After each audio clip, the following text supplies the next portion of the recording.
good morning to all my dear children. Today we will discuss class 11th part 10. Now next taxonomical aids. Taxonomical aids क्या होते हैं?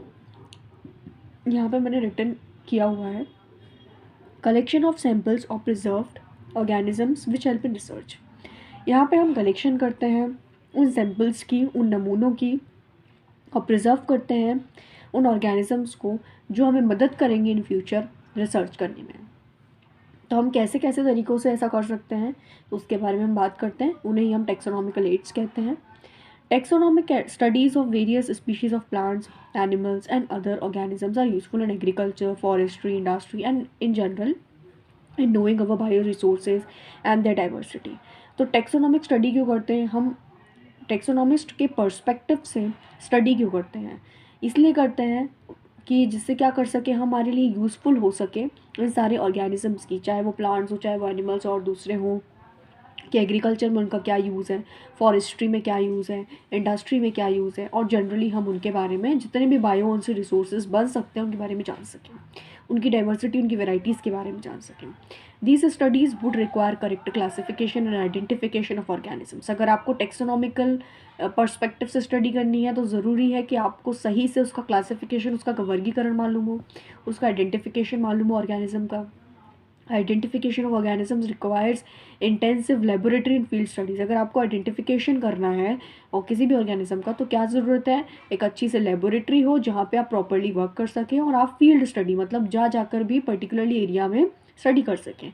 The collection of actual specimens, तो जो सच में आप जिसके बारे में पता लगाना चाहते हैं, जिस ऑर्गेनिज्म के बारे में, चाहे वो प्लांट एनिमल की स्पीशीज़ हो, कि आपको वहाँ पे एक्चुअली असली में जो स्पेसिमेन होता है वो चाहिए प्लांट एंड एनिमल स्पीशीज़ का, is essential and is the prime source of taxonomic studies. और यही आपका बेसिक सोर्स है टेक्सोनॉमिक स्टडी को स्टार्ट करने का। These are also fundamental to studies and essential for training in systematics. और अगर आपको फिर सबसे पहले आप क्या कर लें, आइडेंटिफिकेशन कर लेंगे, उस क्लासिफिकेशन फिर आप बाद में करेंगे। तो ये ज़रूरी है कि आप बेसिक स्टडीज़ के लिए तो ज़रूरी है आपको स्पेसिमेंस वगैरह का। उसके बाद में फिर आप जब व्यवस्थित तरीके से जमाएंगे तो उसके लिए भी आपको ज़रूरत होगी इन सभी चीज़ों की। It is used for classification of an organism, क्योंकि आपको जब ऑर्गेनिज्म को क्लासीफाई करना है तो आपको उसका पहले आइडेंटिफिकेशन करना होगा। And the formation gathered is also stored along with the specimens. और जो भी आपके पास में जानकारी मिलती है आपको, उसे आपको स्टोर करना पड़ेगा, रखना पड़ेगा उस स्पेसिमेन के साथ में। In some cases the specimen is preserved for future studies. और कभी कभी ऐसा होता है कि पर्टिकुलरली उस टाइम पीरियड पर आपको उसके स्पीशीज़ के बारे में मालूम नहीं चलता है, लेकिन आने वाले समय में हो सकता है मालूम चल सके, तो इसलिए आपको स्पेसिमेन को प्रिजर्व भी करना पड़ सकता है फॉर द फ्यूचर स्टडीज़।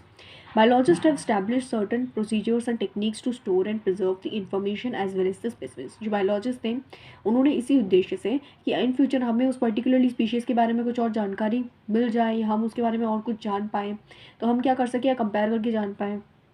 तो बहुत सारे ऐसे प्रोसीजर्स लाए हैं, वो टेक्निक्स लाए हैं जिसकी मदद से वो स्टोर करते हैं, बचा के रखते हैं जो भी इन्फॉर्मेशन है और स्पेसिमेन है उनको।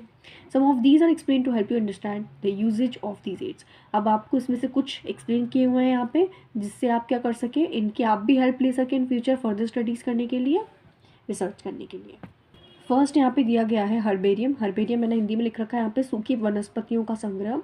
यहाँ पे जो प्लांट्स होते हैं उन्हें सुखा के यूज़ किया जाता है, प्रिजर्व किया जाता है, रख दिया जाता है बहुत टाइम पीरियड के लिए, जब तक प्रॉपर्ली रखा जाता है उन्हें, जिससे वो ख़राब ना हो और आप फर्दर स्टडीज़ के लिए यूज़ कर सकें। तो हर्बेरियम में पर्टिकुलरली सूखी वनस्पतियों का संग्रह होता है। तो herbarium is a store house of collected plant specimens that are dried, preserve, pressed and preserved on sheets. यहाँ पे क्या होता है कि जो प्लांट के स्पेसिमेंस हैं उनके बारे में बात हो रही है, उन्हीं का एक स्टोर हाउस बना दिया जाता है जहाँ पे प्लांट्स को सुखाया जाता है, उनको दबाया जाता है, प्रेस किया जाता है और प्रिजर्व किया जाता है शीट्स पे। Further these sheets are arranged according to a universally accepted system of classification. फिर बाद में क्या किया जाता है, इन शीट्स को पर्टिकुलरली शीट्स पे क्या किया आपने, पर्टिकुलरली स्पेसिमेंस को प्रिजर्व करके रख लिया, उसके बाद में क्लासिफिकेशन के अकॉर्डिंग उनको जमाया जाता है। These specimens along with their descriptions on herbarium sheets. अब आपको ऐसा नहीं है कि सिर्फ शीट पर जो प्लांट्स हैं उसकी स्पीशीज़ जो आपने प्रिजर्व करके रख ली, नहीं, उसके बारे में आपको डिस्क्रिप्शन में लिखना पड़ता है, कौन से डिवीजन को बिलोंग करती है, कौन सा कैटेगरी है, क्या क्लास है, सब कुछ आपको उसके बारे में एक्सप्लेन करना पड़ता है। बिकम अ स्टोर हाउस और रिपोजिटरी फॉर फ्यूचर यूज़। और इसी को हम कहेंगे जहाँ पे बहुत सारे आपको इस तरीके के हर्बेरियम्स रखे हुए मिलेंगे स्टोर हाउस कहेंगे और रिपोजिटरी कहेंगे जो फ्यूचर यूज़ के लिए कर सकते हैं, जैसे आपको फिगर 1.2 में दिया गया है। आपको यहाँ पे दिख रहा होगा, ये देखिए इस तरीके से क्या होता है, ये आप जो कपबोर्ड्स होते हैं आप इसमें आराम से रख सकते हैं। जो सारे देखिए रखे हैं हर्बेरियम्स हैं, इसमें प्लांट के स्पेसिमेंस दिख रहे हैं आपको। इस बिकम अ स्टोर हाउस और repository for future. The herbarium sheets also carry a label providing information about the date and place of collection. Herbarium की जो शीट्स होंगी आपको उसमें एक लेबल मिलेगा, उसमें आपको ये दिखेगा कि क्या जानकारी मिलेगी, क्या इसके बारे में जानकारी मिलेगी कि कौन सी डेट को और कौन सी जगह से उसको कलेक्ट किया गया था। इंग्लिश लोकल बॉटनिकल नेम्स मिलेंगे, फैमिली मिलेगी, कलेक्टर्स का नेम, किसने कलेक्ट किया उसका नाम मिलेगा, etcetera. Herbaria also serve as a quick referral systems in taxonomical studies. और टेक्सोनॉमिकल स्टडीज़ में ये बहुत ही अच्छा प्रूफ हुआ है हर्बेरिया, मतलब हर्बेरियम शीट्स। नेक्स्ट हम आते हैं बोटानिकल गार्डन्स पे। Botanical gardens, these specialized gardens have collections of living plants for reference. Botanical gardens में आपको समझ में आ रहा है, गार्डन्स ये ऐसी गार्डन्स होती हैं, ऐसे बगीचे होते हैं जहाँ पे लिविंग प्लांट्स को रखा जाता है, कलेक्शंस करा जाता है उसका रेफरेंस के लिए। Plant species in this gardens are grown, उगाया जाता है यहाँ पे प्लांट की स्पीशीज़ को फॉर आइडेंटिफिकेशन पर्पस, ताकि आप आइडेंटिफाई कर सकें। And each plant is labelled, और हर एक प्लांट को लेबलिंग की जाती है, उसका नाम वाम सब लिखा जाता है, डिवीजन वगैरह सब लिखा जाता है, indicating its botanical name, scientific name and its family. The famous botanical gardens, अब आपको यहाँ पे एक फेमस बोटानिकल गार्डन का नाम दिया हुआ याद रखना है आपको, that is Kew England. Indian botanical garden रहा India, and at national botanical research institute कहाँ पे है, लखनऊ इंडिया।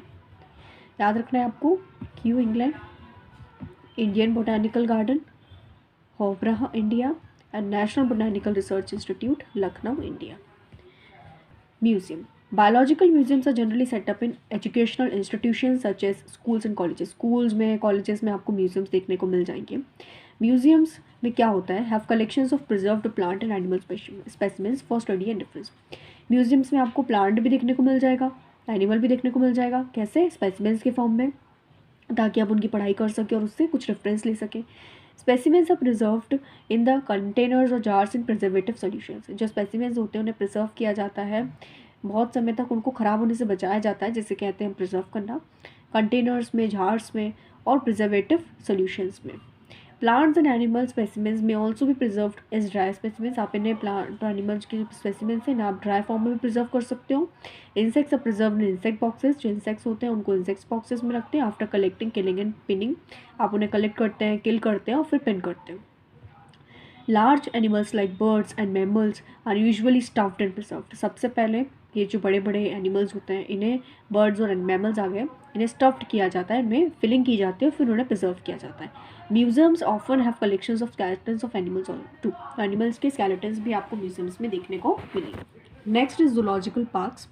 Zoological parks में these are the places where wild animals are kept in protected environments under human care and which enable us to learn about their food habitats and behavior.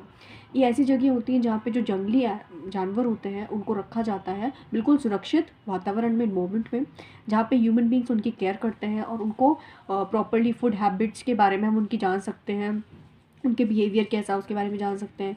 All animals in zoo are provided as far as possible. सभी इसमें आपको animals देखने को मिल जाएंगे। Mostly the condition similar to their natural habitats, और उन्हें ऐसी कंडीशंस प्रोवाइड की जाती हैं जैसी नेचुरल हैबिटेट में, जो बिल्कुल हमारा नेचुरल वातावरण है उसमें होती है। Childrens love visiting these parks commonly called zoos. और बच्चे जो हैं यहाँ पर जाना बहुत पसंद करते हैं, जिन्हें हम जूस कहते हैं। आपको यहाँ पे पिक्चर्स दिख रही हैं आपको पिक्चर्स, ये पिक्चर्स आपको दिख जाएंगी। जैसे पर्टिकुलरली आपको एनिमल्स दिख रहे हैं, ये सारे आपको जूस में देखने को मिल जाएंगे। Pictures showing animals in different zoological parks of India. अब यहाँ पे आपको एक नेक्स्ट एड दिख रहा है, टेक्सोनॉमिकल एड, दैट इज की is another taxonomical add used for identification of plants and animals based on the similarities and dissimilarities. की जो है ये दूसरा टेक्सोनॉमिकल एड है। यहाँ पे सिमिलैरिटीज़ के बेसिस पे, डिसिमिलैरिटीज़ के बेसिस पे आप एनिमल्स और प्लांट्स को आइडेंटिफाई कर सकते हो, पहचान सकते हो। Keys are based on the contrasting characters generally in a pair call couplet. ये आपको कंट्रास्टिंग कैरेक्टर्स में दिखेंगी, इन पेयर बनाती हैं जिससे हम कहते हैं couplet. It represents the choice made between two opposite options. ये दो ऑप्शंस के बीच में, अपोजिट ऑप्शंस के बीच में चॉइस बनाती हैं। The results in acceptance of only one and rejection of the other. आपको इसमें एक को एक्सेप्ट करना पड़ता है, एक को रिजेक्ट करना पड़ता है। Each statement in the key is called lead, और हर एक जो स्टेटमेंट होता है उसे हम क्या कहते हैं, लीड कहते हैं। Separate taxonomic keys are required for each taxonomic category, और हर एक टेक्सोनॉमिक कैटेगरी के लिए आपको एक टेक्सोनॉमिक की अलग चाहिए होती है। जैसे हर एक ताले की चाबी अलग होती है, उस तरीके से हर एक टेक्सोनॉमिक कैटेगरी की हर एक टेक्सोनॉमिक की अलग होती है। सच इज के family, genus and species for identification purposes, keys are generally analytical in nature. यहाँ पे आपको कॉपलेट याद रखना है एक तो। अब एक और चीज़ थोड़ा सा मैंने अपने फॉर्म में लिखा है, used to identify different species, अलग अलग स्पीशीज़ को आइडेंटिफाई करने में, पता लगाने में, खोज करने में मदद करती है। अ की विल यूजुअली आस्क क्वेश्चंस, यहाँ पे क्वेश्चंस पूछे जाते हैं based on easily identifiable features.